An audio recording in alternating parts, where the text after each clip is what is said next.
જય સાઉન્ડામાં જય મેલડીમાં બધાને જય માતાજી। આપણે આવી ગયા છીએ મારે પિયરીએ, મારા ભાઈની વાડીએ। તો આપણે સગા દાદાના દર્શને પહોંચી ગયા છીએ। તો આ સગા દાદાનું મંદિર છે, પણ પડખે સરસ મજાનું ઝાડ છે, અને અહીંયા પણ મોતીહરી છે। સરસ મજાના ફૂલડા આવી રહ્યા છે મોતીહરીના, તો આને મોતીહરી કહેવાય। અને આ સામે રહ્યું ને એ મારા ભાઈનું જીરું છે, સરસ મજાનું જીરું છે, ઘઉં સરસ મજાના છે, અને સામે કપાઈ પણ બહુ તળી ગયેલો છે।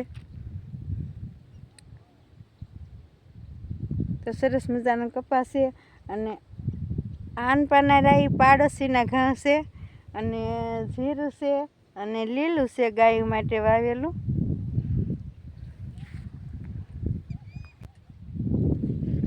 તો આપણે જીરામાં ક્યાંય સુકારો દેખાતો નથી, સરસ મજાનું જીરું છે માતાજીને દિયાએથી અને સગા દાદાના દિયાએથી। તો ઘણા ખેડૂત મિત્રોને બહુ સુકારો આવી ગયો છે, જીરું હાવ વીયું ગયું છે। આમાં પણ એક છોડવો પીળો નથી, તો સરસ મજાનું જીરું છે, અને ઘઉં બહુ સરસ મજાના છે। તો હાલો આપણે ઘઉંમાં આટો મારવા જઈએ। તો આ પણ ઘઉં છે મારા ભાઈને એના, તો ઘઉં પણ સરસ મજાના છે। હવે તો દાણા સડવા માંડ્યા છે ઘઉંમાં। તો લસણ વાવેલું છે, અને મૂળા પણ વાવેલા છે। તો મૂળાને તો મોઘેર્યું બહુ આવી ગયું છે, સરસ મજાના પીળા આ ધોળા ફૂલ સફેદ ફૂલ છે, આ રીતનું મોઘેર્યું આવી ગયું છે। તો આને ઝીણી ઝીણી મોઘેર્યું આવે પછી આનો સંભારો થાય મસ્તીનો, આનો સંભારો થાય। અત્યારે તો ફૂલ આવી રહ્યા છે, અને અમુક અમુક મૂળાની મોઘરી આવી ગઈ છે।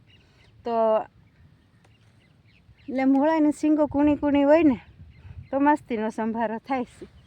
તો પણ આપણે ધાણી વાવેલી છે, એટલે કોથમરી, મેથી વાવેલી છે, લસણ વાવેલું છે, ડુંગળી વાવેલી છે, ગાજર વાવેલા છે, બધું સરસ મજાનું મારા ભાભીએ વાવેલું છે।